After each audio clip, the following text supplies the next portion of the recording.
Hello and welcome to another episode of Set Musings. So we're on to the third set of the Kamigawa block, another small set. This is Saviours of Kamigawa. So just before we dive in and start to look at some of the cycles and the different slices through the set, I'll just mention a few things to look out for. So as with earlier sets, we've got flip cards, and it'll be interesting to see how many of those there are in the set. We had quite a few in the first set and the large set, and then not so many in the next set on in Betrayers. So it'll be good to see how many we get this time round in this other small set.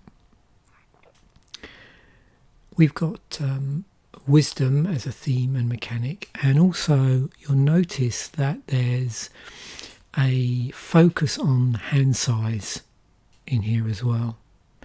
Now, we've seen some hand shenanigans going on in the set, but in this set specifically, or in the block, sorry, we've seen that. But in this set specifically, the hand size matters theme is much more, in your face. In terms of keywords and abilities to watch out for, we've got channel. You can see here we've got sweep and we've got epic.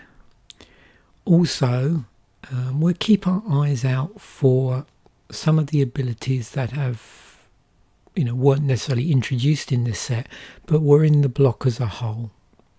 So things like Bushido we'll keep an eye out for, and ninjutsu. Also, I'll scroll through in a moment, and we'll take a nice look at the sort of tribal themes that are going on here. No doubt we'll see arcane and we'll see spirits, but it will be good to just get an overview of that, and then I'll slice through with the different abilities, mechanics and themes, and then obviously cycles as well.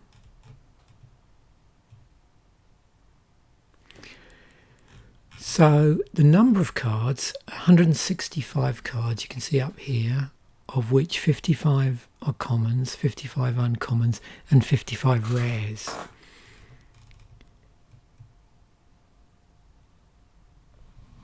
So let's just scroll through here, and we'll keep our eye out. You can see I mentioned about sweep.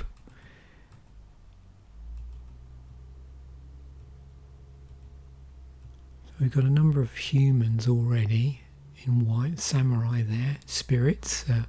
As you know, in the other sets, spirits were a big thing, so I expect to see that carry over. Also, we should keep our eyes open for legendaries, because if you remember in the first large set, legendaries not only were at rare, but also at uncommon. And you can see already we've got a number of legendaries here in white, actually. Remember I said about hand size matters. More arcane spells. There's sweep. Life gain dependent on cards in your hand. There's a flip card. More spirits and Currin spirits. Again, we might see like multiple types and subtypes of creatures, and here's certainly spirits, big thing on this channel. More legendaries there. Moonfolk, Izabera, got a shapeshifter,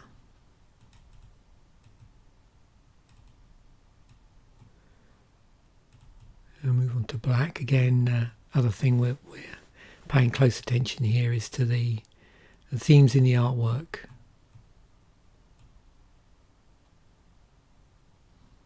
I like that there.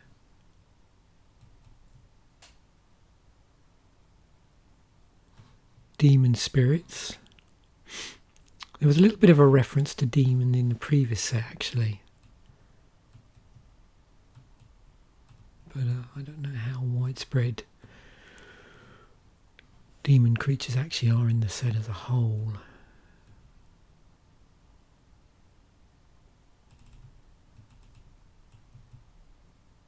There's another channel. Bushido. So Bushido's in here, which was in the first set of the block. Got a bit of life gain in green here. This is nice.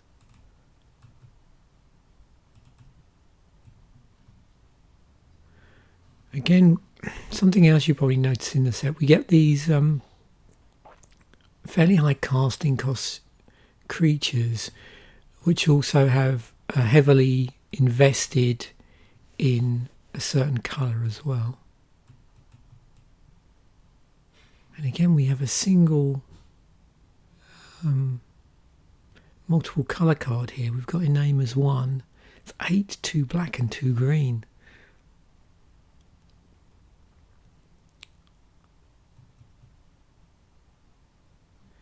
So here's our artefacts now. Again, there's pithing needles here. So pretty modest amount of artefacts, of which there are a few pieces of equipment. And again, it's nice to see some lands in a small set as well. Some non-basic lands. Basic lands, as I've already mentioned in the previous small set. Obviously for theme decks that were produced for this set, the basic lands would have been pulled from the from Champions, from the large set. So we've got Tomb of Urami, Mikakoro and Mirren. So we'll take a look at those in a moment. But yeah, again, a pretty interesting set. So far as you know, I've found it pretty challenging to build decks in the sets of this block. And it's definitely got some interesting mana curves going on as well. Okay, so only 5 flip cards, and it looks like they form a cycle here. And you can see, in the previous set, the flips were very much tied in with those counters. Now we're seeing quite different things causing these to flip. So we've got life here, the blue one, 4th spell, the black one, 3 or more creatures, and the red one is it's put into graveyard as from play, return it, flipped. And then the green one, if you have 7 or more land cards in your hand, you get to flip it. And then there's obviously ability. So again, these are all at rare, and you'll see you've got like a regular regular creature to some degree, and then when it's flipped, it's actually here it becomes a legendary enchantment, which is interesting. So it goes from being a creature to a legendary enchantment, and obviously those enchantments have something that's affecting the board.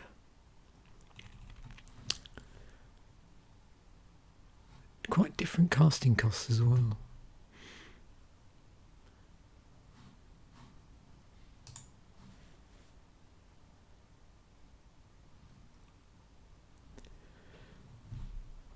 So I mentioned about this theme in here to do with the number of cards. So we've got about 18 cards in the set that care about numbers of cards. And it's not particularly balanced. You can see a couple in white, 4 in blue, we've got 5 in black, 4 in red and 3 in green.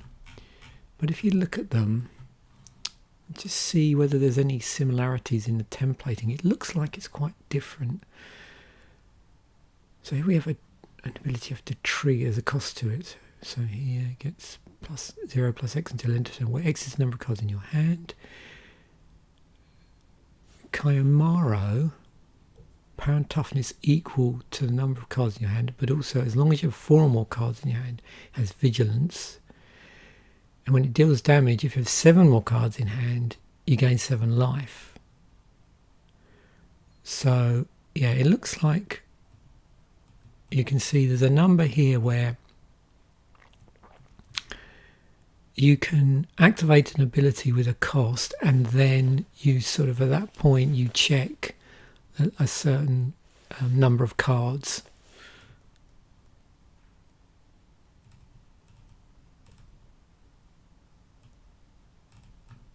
In there, and other ones obviously that are tied to spells. You can see we've got a mixture here of creatures and non-creature spells.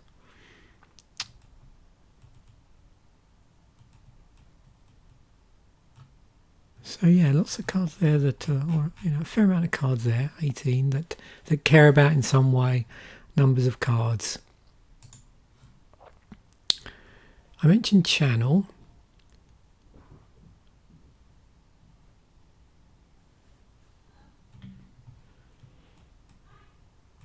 So we've got 12 cards. Looks like 2 from each colour except in green, which is 3. And let's have a look. So channel, let's look at the Ghostlit Redeemer. 1 and a white, discard Ghostlit Redeemer, gain 4 life. So it looks like with channel there's a cost, and additionally you have to discard the card, and then you get some sort of ability.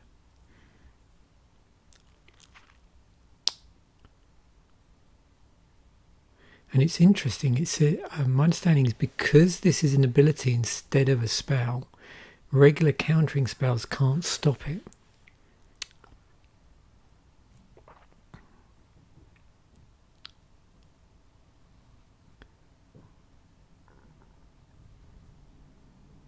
So it's always interesting to see with this sort of mechanic where you've got an alternative cost.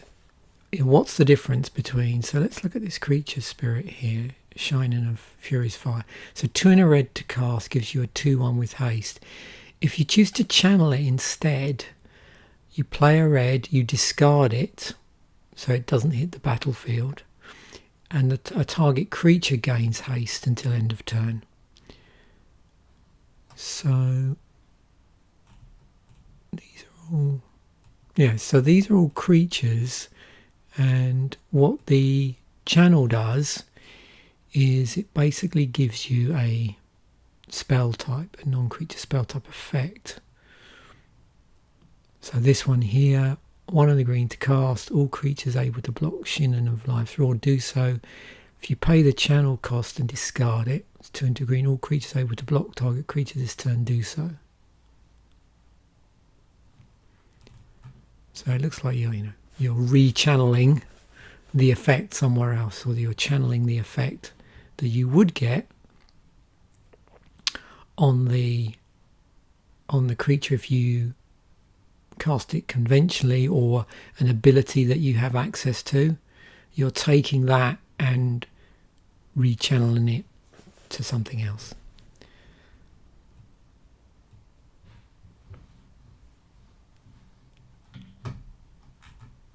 Twelve of those.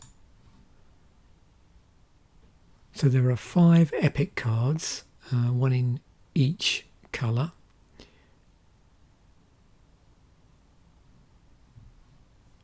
Okay, so all of these, it's the same on all the cards. So for the rest of the game you can't play spells. At the beginning of each of your upkeeps, copy this spell except for its epic ability. So they're all quite high casting costs. This one is 10. Okay, let's see what this does. It must have a pretty dramatic effect. So search your library for an enchantment card and put it into play, then shuffle your library. Search target opponent's library for an artifact. I'll put that card into play. So obviously because you can't play spells, it has to have some way of getting whatever happens, whatever you get, into play, otherwise it would negate itself.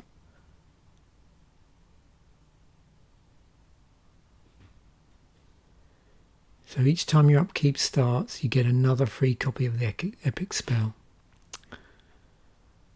Move cards from top of your library from the game until you remove a non-land card. Undying Flames deals damage to target creature or player equal to that cost, converting mana cost. And the green one, put a 1/1 snake creature token into play for each card in your hand. So because the green one, as an example, once you've played this, all you ever get to do from a spell perspective, or playing spells, is to put green snake creature tokens into play.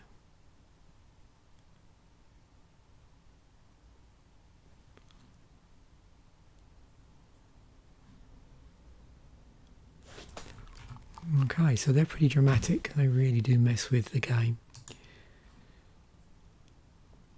So we have just 4 cards with sweep on them.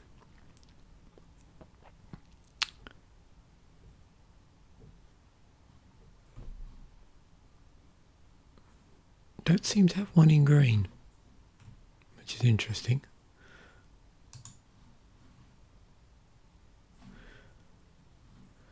So 2 in white, 1 in black, 1 in red. They're all arcane spells. 3 of them are instants, 1 is sorcery. So for the white ones, they're in terms of what you return. So return any number of planes you control to their owner's hand. With charge across the Araba, it's 4 and a white. Creatures you control get +1/+1 until end of turn for each plane returned this way. Target creature gets +1/+1 until end of turn for each plane's turned this way. So plough through Arato. Sink into Numa. 3 and a black. Sweep. Return any number of swamps you control to their owner's hand. Target player discards a card for each swamp returned this way. And then barrel down Sakonzan. 2 and a red. Instant arcane. Sweep. Return any number of mountains you control to their owner's hand. Barrel down Sakenzen, I think that is, deals damage to target creature equal to twice the number of mountains returned this way. So they uproot the land itself.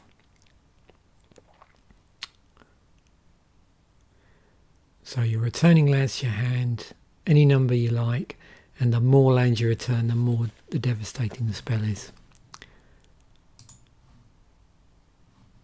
Got sweep twice there by mistake.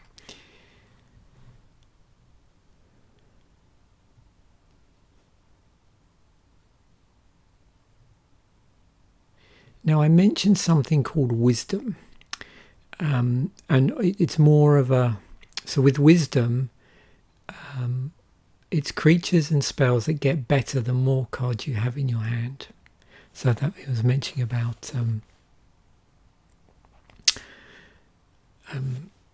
number of cards matters, and which you saw a number of cards already where it mattered about the cards in your hand. So that's when you talk about the wisdom theme or the wisdom mechanic, that's what that is. That's that hand size matters. So let's move on to the cycles in here, and I'm sure we might see some of the keywords and abilities already as part of a cycle, because there seems to be quite small amounts of certain keywords and abilities in the set. And so we've got these 5 ascendants, which are the only 5 flip cards in them. And as I've mentioned earlier, they start out as a creature and they flip to an enchantment. So we had a look at how they start out. In terms of what they become, Runetail's essence becomes prevent all damage that would be dealt to creatures you control. Arayo's essence, counter the first spell played by each opponent each turn. Kono's essence, at the beginning of each player's upkeep, that player sacrifices a creature. Homura's essence, creatures you control get +2/+2 and have flying, and red, this creature gets +1/+0 until end of turn. And then, or whenever, Sayaya's, I think that is, essence, whenever a land you control is tapped for mana, add 1 mana of that type to your mana pool for each other land you control with the same name. So they start out as ascendants and they flip to essences.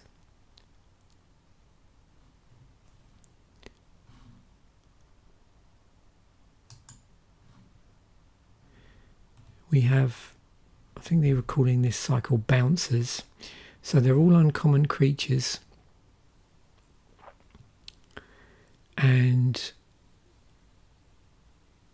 they require another creature of its colour to be returned to your hand, hence bouncers, during each of your upkeeps, keeping your hand full and fitting with the wisdom mechanic.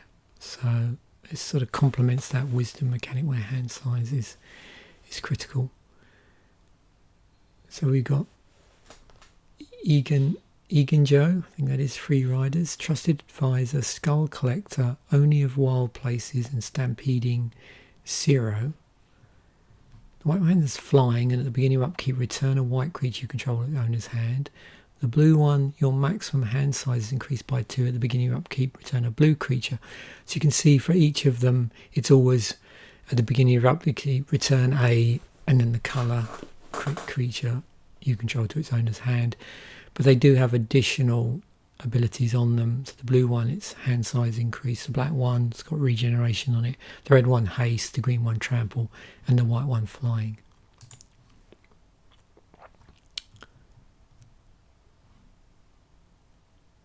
So you saw these already.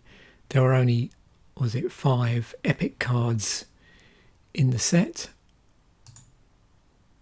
And so they actually form a cycle. And we saw that it's pretty dramatic spell.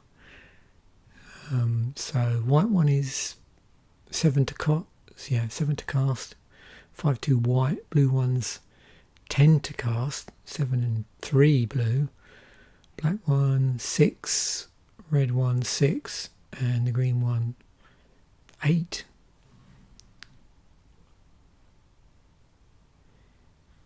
So they're all rare sorceries. They restrict you from playing any more spells for the rest of the game, and the epic spell is copied each of your upkeeps until the game ends.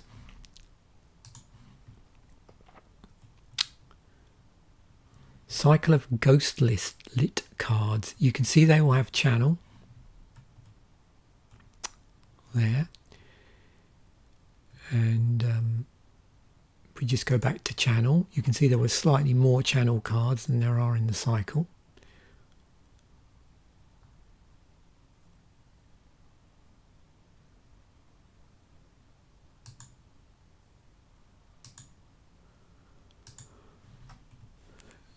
So we've got our Ghostlit cards: Ghostlit Redeemer, Warder, Stalker, Raider, and Nourisher.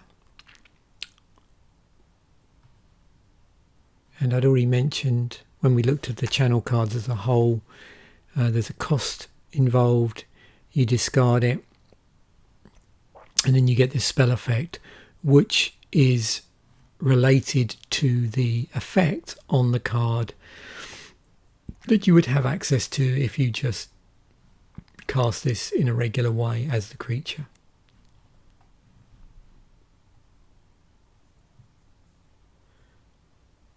So they both have an activated ability and something that happens when you discard it from your hand.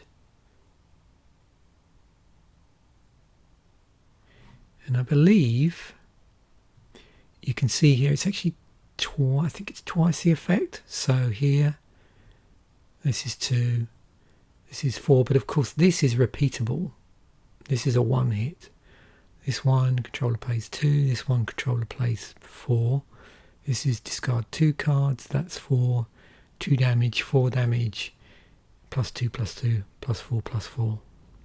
But on the downside, it's a one hit. Whereas if you cast it as a creature, There is a cost for each time, but you can activate that. And some you're limited, like this one. You can only do it when you play a sorcery.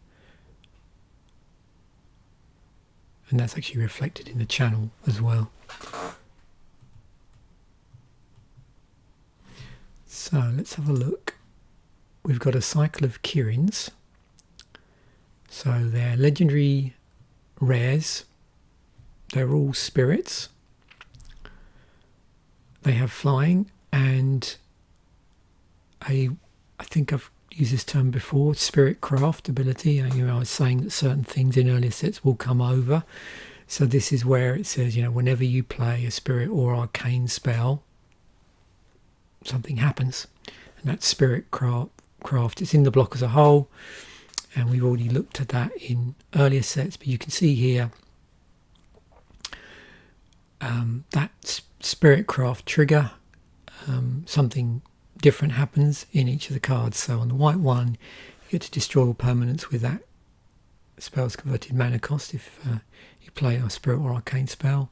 The blue one, you can look at the top of your X cards of your library, or of a target player's library, and you put those into the graveyard, where X is that spell's converted mana cost. There's a discard effect on the black one. There is a gain control effect on the red one and a life gain on the green one.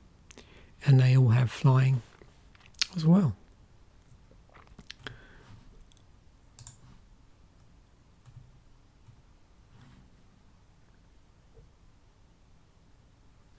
So these all have a first in the title. I believe they're referred to as a cycle of Maros because they're fashioned after the card Maro from Mirage. They're legendary creature spirits and they have power and toughness dependent on the number of cards in a player's hand. And so that's how it relates to the original Maro card way back from Mirage. And also, the hand size business, the wisdom mechanic in this particular set. So Kiyomaro's first to stand, and you can see they actually all have Maro as well in the title there. Power and toughness equal to the number of cards in hand. Yeah, so all of them. Slight twist here actually. So the red one equals the number of cards in the hand of the opponent with the most cards in hand, and the green one twice the number of cards in your hand. All the other ones equal to the number of cards in your hands, but the three where that's the case have additional abilities. We've seen this white one before where there's like a layered thing going on. So as long as you have 4 or more cards in your hand, you get vigilance. Whenever it deals damage, if you have 7 or more cards in hand, you gain 7 life. With the blue one, return a land you control to its owner's hand, draw a card.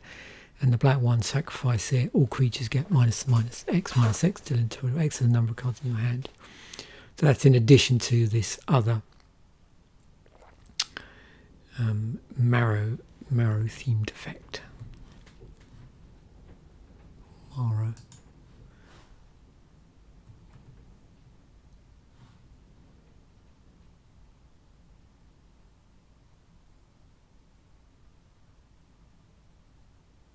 And these are related in some way to, so they're legend, sorry, I'll start again.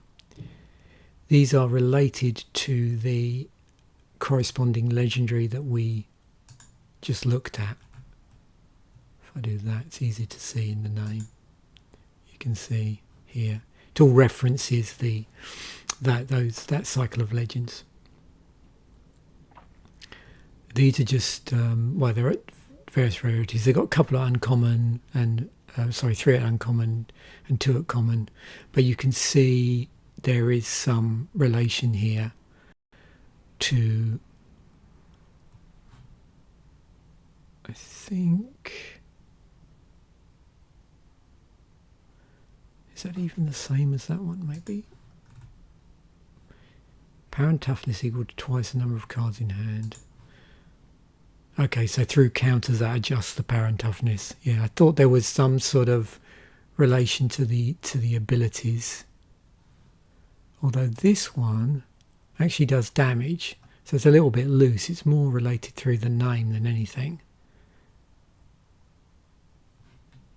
But with some of them it is a bit more closely meshed to the actual spell on the previous one. Cycle of Unas. Each of these uncommon spirit creatures comes into play abilities and can be returned to your hand whenever you play a spirit or arcane spell. So there's that spirit craft going on as well here that we've seen in previous sets. They're all at uncommon. They're all creature spirits. So with the first one, when it comes into play, destroy target enchantment.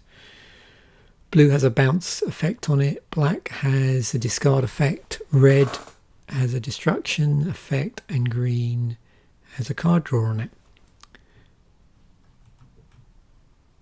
And they're all various casting costs and various power toughness as well.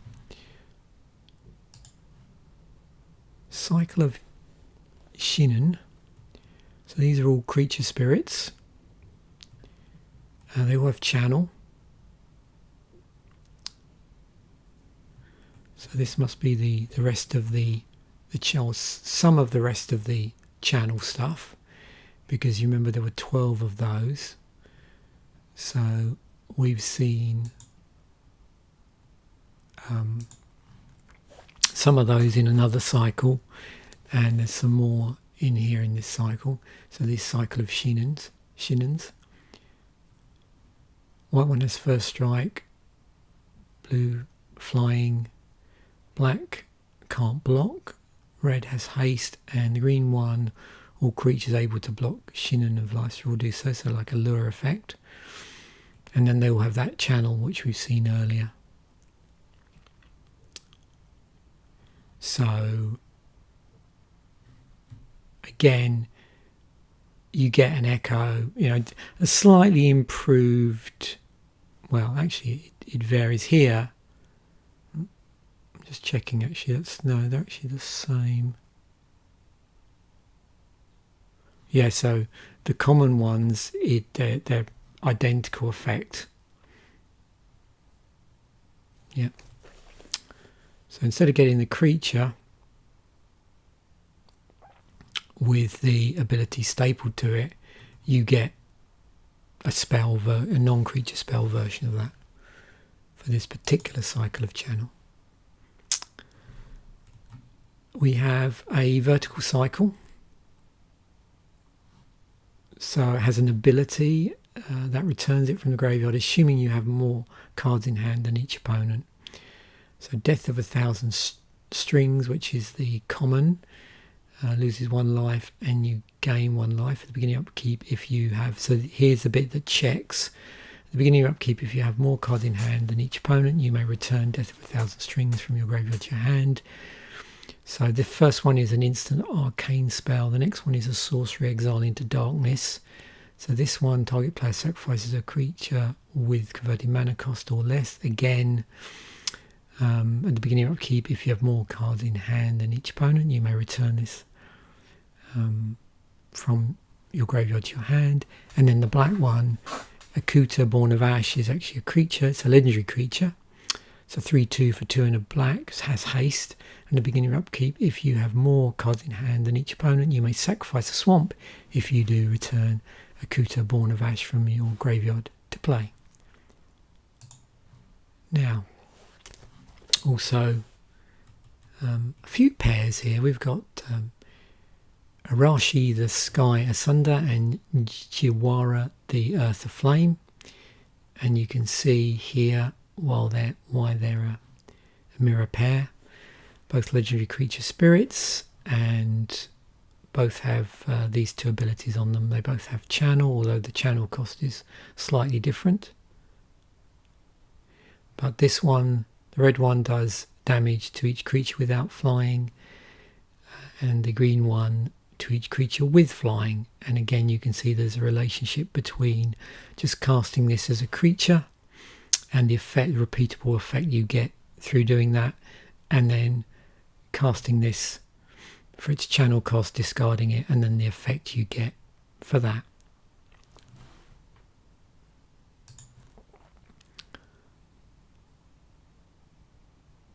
We've got Izabera, pair of Izabera spells, Burning Eye Izabera and Rushing Tide Izabera, both 3/3s for 2 in the appropriate colour.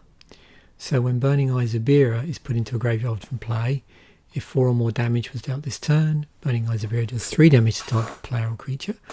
And when Rushing Tide Izabera is put into a graveyard from play, if 4 or more damage was dealt this turn, you draw 3 cards. We've got Hand of Cruelty and Hand of Honour as another pair, both 2 mana of the appropriate colour.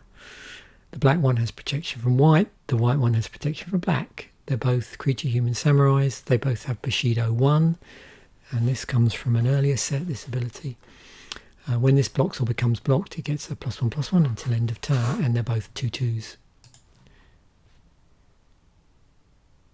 And interestingly, we have a mirrored pair of artifacts. We've got Ebony Owl Netsuki and Ivory Crane Netsuki, both 2 to cast, both uncommon.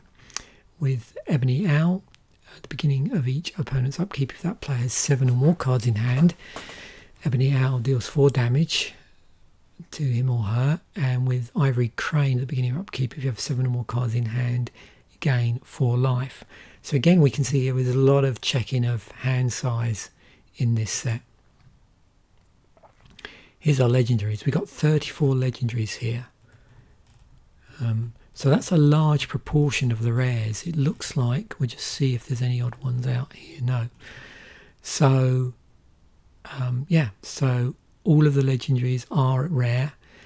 There are additional legendary lands in here as well. Also the 2 colour legendary creature spirits are the only multicolour card in the set.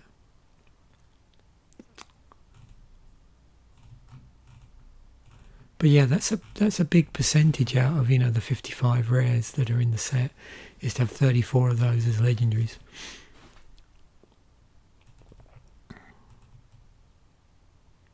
Some are legendary enchantments as well, and as we pointed out earlier, the flip cards go from being a creature to an enchantment. And you can see a lot of spirits in the set.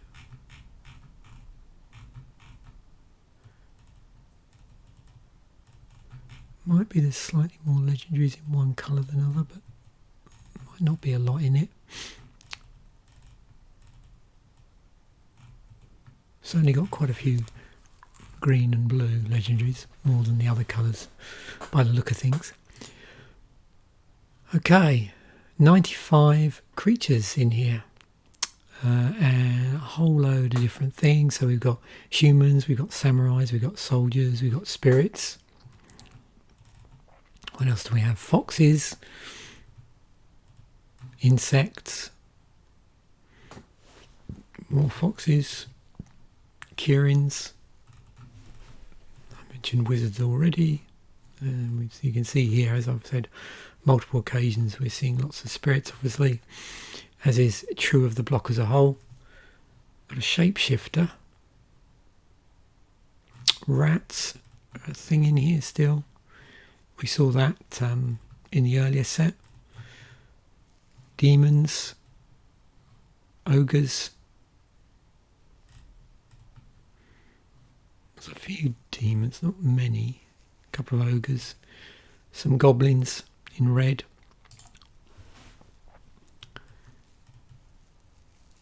More demons in red. Ogre, samurai, shaman with Bushido.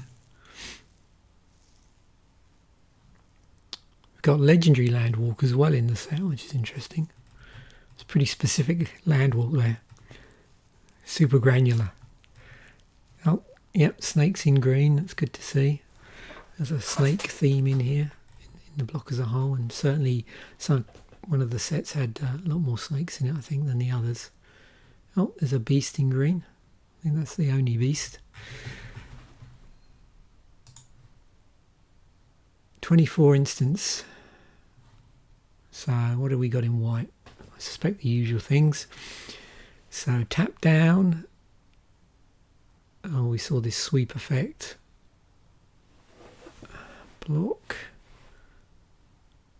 It's interesting. Deals X damage divided among as you choose among any number of target attacking creatures. Again, there's conditional damage based on attacking or blocking, often in white.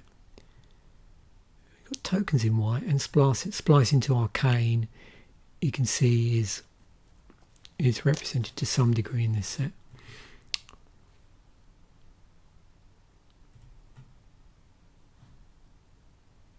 Permanent bounce, card draw, or splice. A bit of card filtering going on there. But your opponent gets to choose. And there's our instant counter spells. Control spell. Redirect. Life manipulation, card discard, and graveyard return in black. Oh, 10 damage if a target player has exactly 10 life. Excuse me. A little bit of splice here as well. So we've got a little bit of splice onto arcane. Yeah. Looks like it's almost like one in each colour maybe. Although nothing in green actually, looking at this. Artifact enchantment destruction, pump in green. This sort of lopsided pump in red. Forced attack. Damage based on number of cards in hand, which we've seen earlier. Okay, 21 sorcery spells. Looks like mostly in black and red. Okay, enchantments, life gain. Oh yes, of course, these epic spells. Card draw at sorcery speed. Life manipulation in black.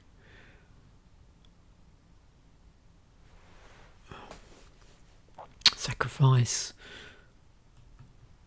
Damage.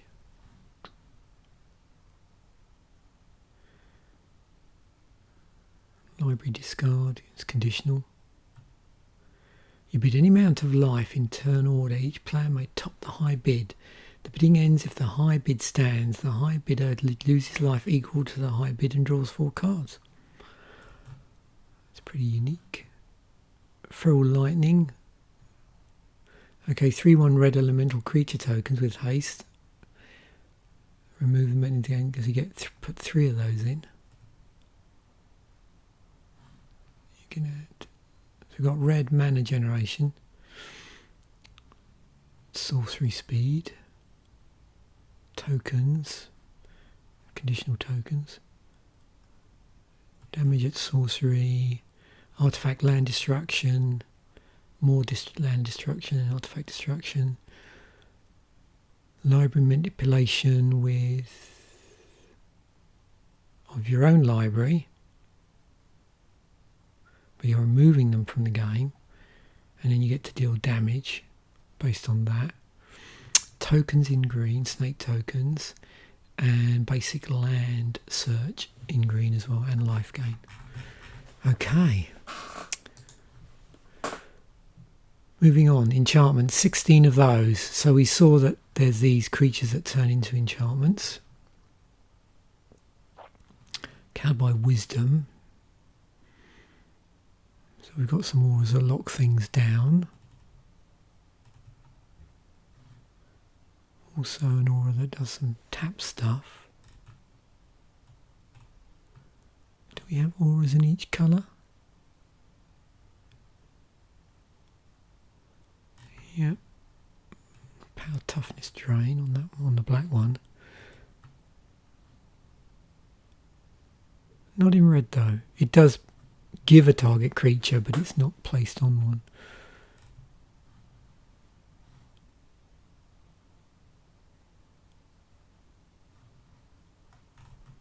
Yeah, so we've only got auras in white, black and blue. Okay. Artifacts, 10 of those.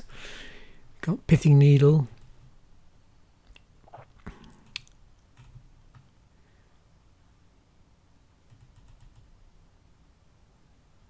Some card draw there.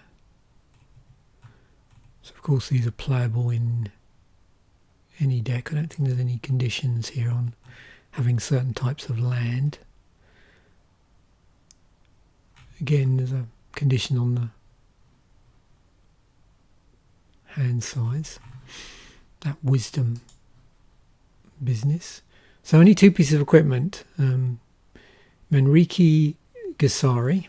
Quick creature gets +1/+2 and has tap, destroy target equipment. Equip for 1. And oh dear me, Naginata, I think that is. Naginata. 1 to cast, can be attached only to a creature with 3 or more power. Quick creature is +3/+0 and has trample and is equipped for 2. Here's our lands in the set, so they're all legendaries. 2 of them, are colour specific, so blue and black. So the blue one will tap for blue mana, no conditions there. You can pay 1, return it to your owner's hands. You can bounce it back again to affect that, to have impact on that wisdom theme.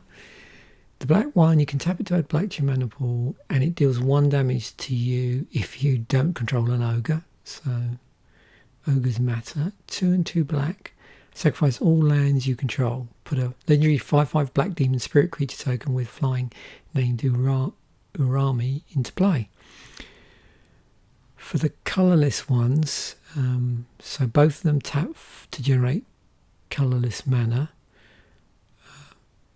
Mikakoro, 2 tap, each player draws a card, and Mirren, 3 tap, sacrifice a creature, you gain life equal to sacrifice creature's toughness.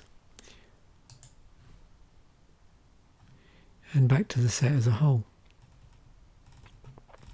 So again, with a small set and so many slices, I don't think, and cycles, I don't think there's many things here I particularly want to point out. You'll probably notice when we get to just quickly mention about the theme decks, I suspect most of the theme decks are going to have a legendary in them of some description, because there are just so many legendaries in the set. And no doubt there will be a spirit deck, I suspect. Well, we'll see. Okay, let's get on to the price business. So, here we go. So it looks like we've got a number of legendaries have bubbled to the top price-wise. So let's look at the full version. So, Oboro, $85 for that.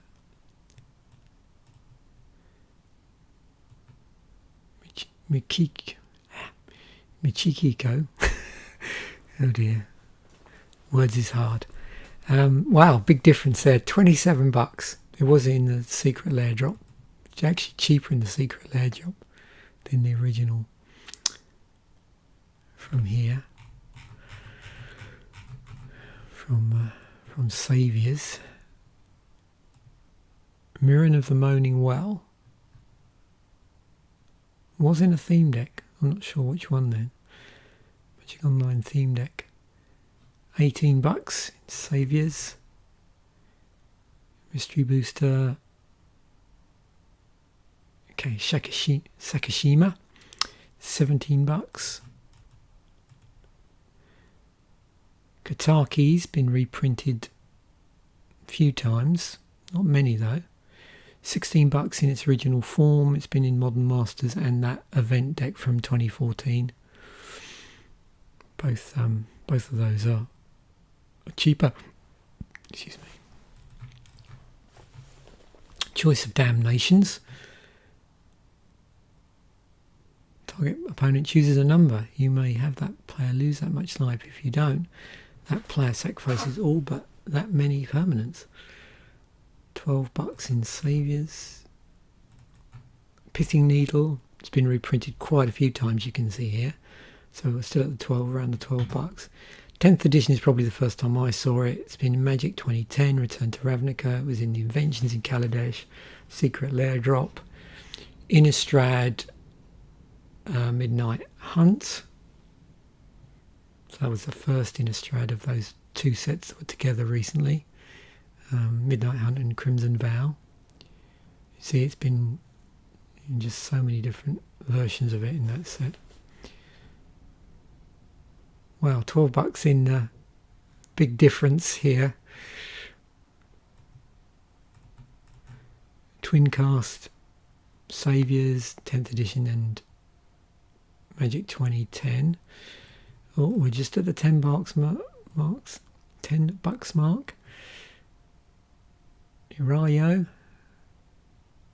Soratami. Are we gonna? Oh, there we go.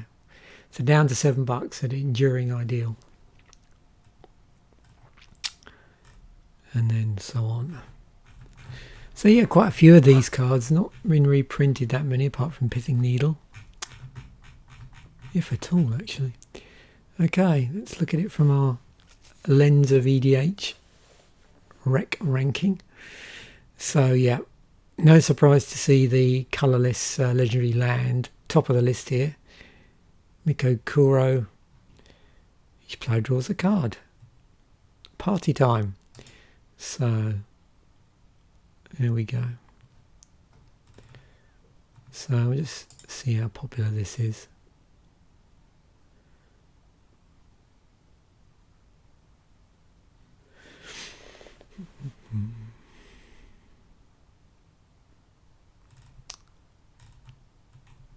What do you reckon? Well, not many. I suppose you don't always want your opponents drawing cards. So yeah, 2% of, I say not many, 821,724. Out of that, sorry, 2% out of that, which is still 14,000 decks.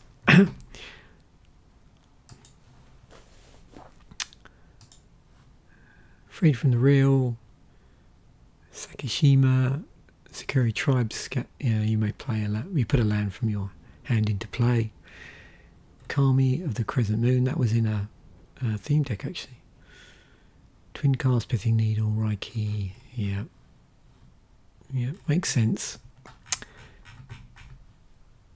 Okay, so in terms of what's coming up, we've got a corresponding. When it does come up,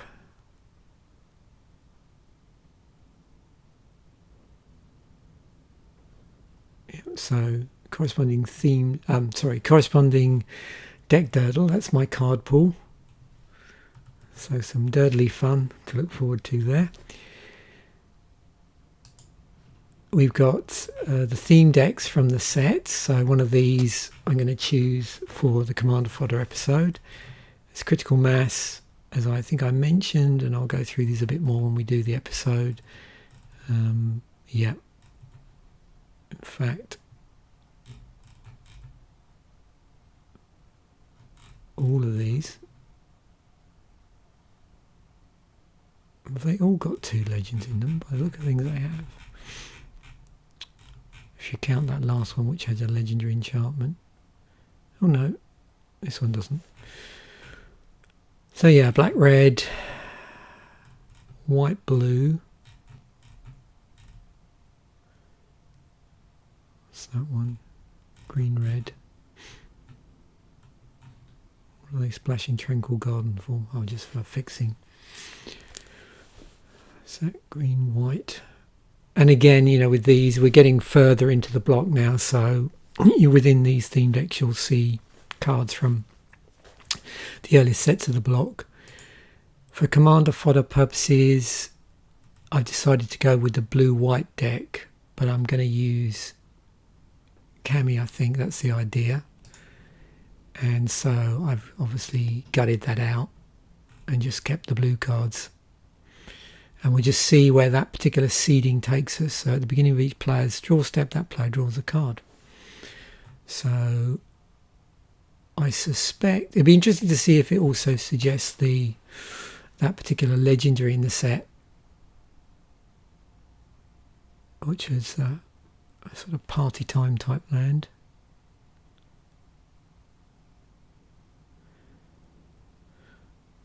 So I may have to include that in the seeding, or just remember to do it at the time, because that would work pretty well in this deck.